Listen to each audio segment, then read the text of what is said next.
Hey guys, today I'm going to show you how to bypass your lid switch, and I've got kind of a practice washer here I'm going to show you on. But essentially what'll happen is, to know your lid switch has gone bad, is you go ahead and start this. Oops. It fills up with water and it might even agitate, or it'll just stop. Or sometimes it'll go through the agitation cycle, and then when it comes time for it to drain and spin, it'll just stop. And you're not really sure what's going on. So this is your lid switch right here, and typically you can hear it click, if you can hear that.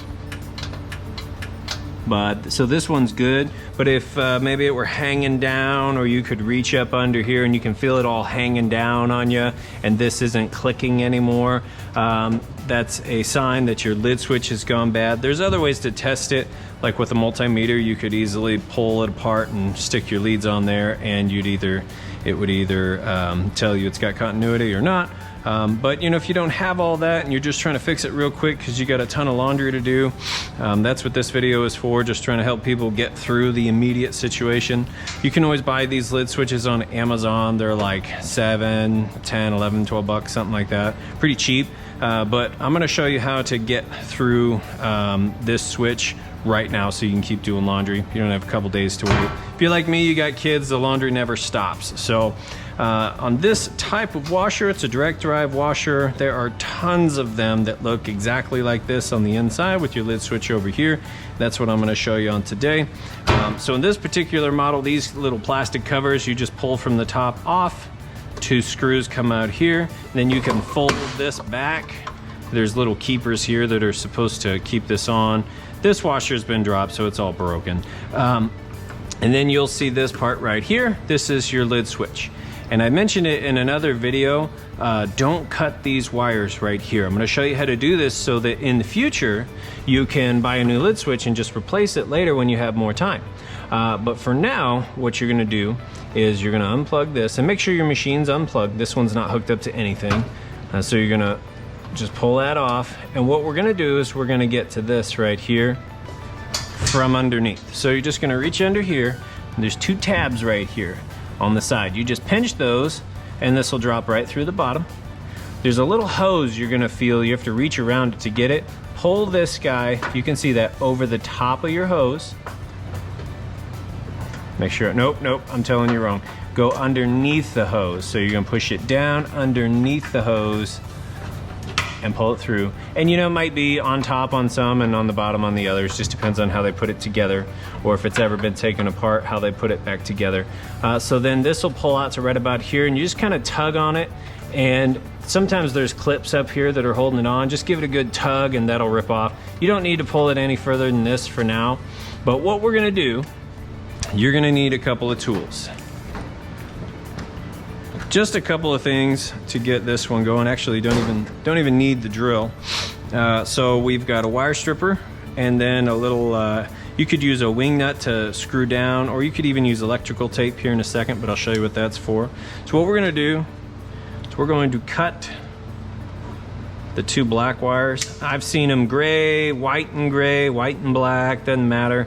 Just don't cut the green one, that's our ground cable. We're just going to put that back. So I'm going to take this, and your little notch here faces forward. So once you get it back up in here, just push it right back up through.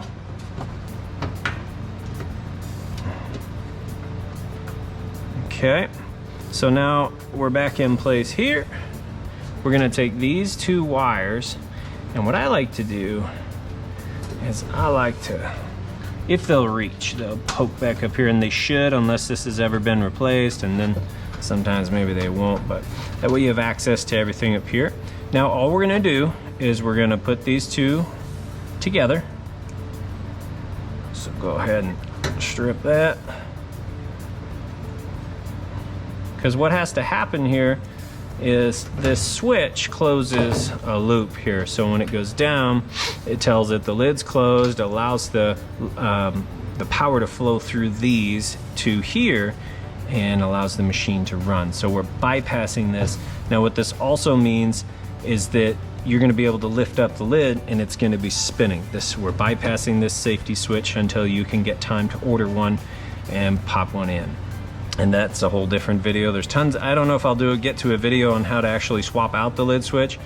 Hopefully I can here soon, but otherwise this is just going to be for how to bypass it and get by doing your laundry today if you need to get it done. It's kind of one of those emergency fix, save you a bunch of money videos.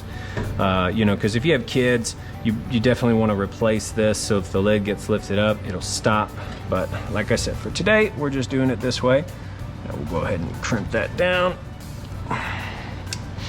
All right, so now we've got, this has been bypassed, and our ground is still connected. So when we take this here and we plug it in,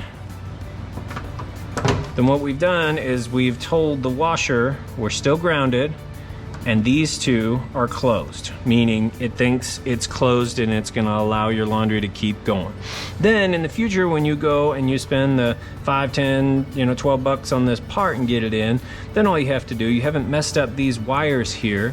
All you have to do is just take it off, pull this down, you can rip it out, put the new one in, feed it back up through, and hook it in, you're done. And just throw this whole old setup here away. It's that easy. But like I said, this will get you going for today. Now, you just close this back up. And your machine hopefully is not all broken like mine. But you close that back up.